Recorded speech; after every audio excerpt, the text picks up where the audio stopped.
U dalekoj zaleđenoj zemlji gde svet spava pod snegom, živela je radoznala devojčica po imenu Maja. Živela je sa majkom i ocem u srcu polarne hladnoće. Dok su druga deca sanjala o igračkama, Maja je sanjala o otkrićima. Tog dana Maja je primetila nešto posebno. Led nije samo hladan, već ima i slojeve. Ovaj led je jak. Mama, tata, 10 ljudi može da stane na ovaj led. Maja, led može da pukne. Ne, mama, ne lažem. Dobro, hajde prvo da jedemo. Veoma si tiha danas, Maja. Samo sam razmišljala o ledu. Jeste li čuli to? Napolju, mali posetilac je pronašao put do Majine kuće. U redu je, neću te povrediti. Od tog dana mali Vuk se vraćao iznova i iznova.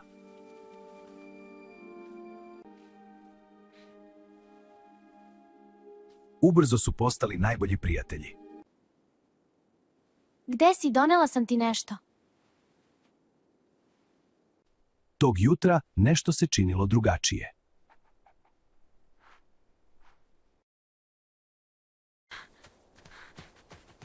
Čekaj! Čekaj!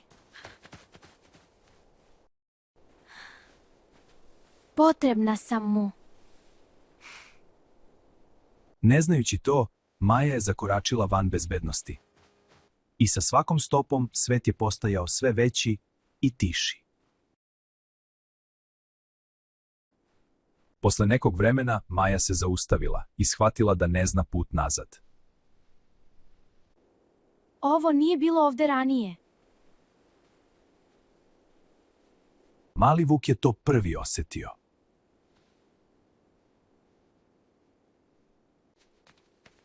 Ostani blizu, ne pomeraj se. Ali opasnost ne dolazi uvek sa bukom. Molim te, idi. Onda se Maja setila šta je nosila u torbi. Nije napala, upozorila je.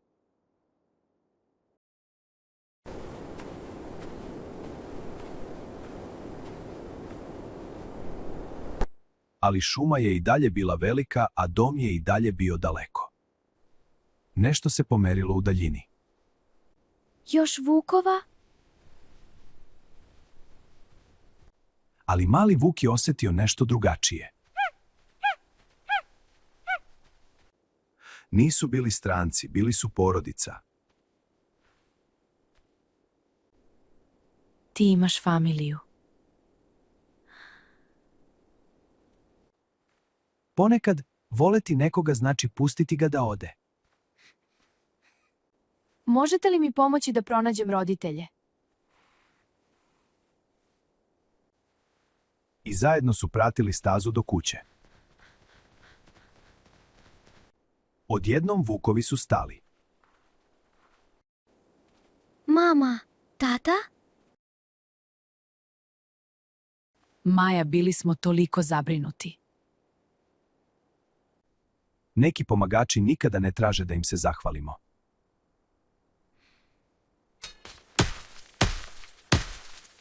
Ovaj led je neverovatno debeo. Žao mi je što ti nisam verovala. U redu je. Možemo li sada kući? I tako, sa poverenjem, hrabrošću i ljubaznošću, svi su pronašli put kući.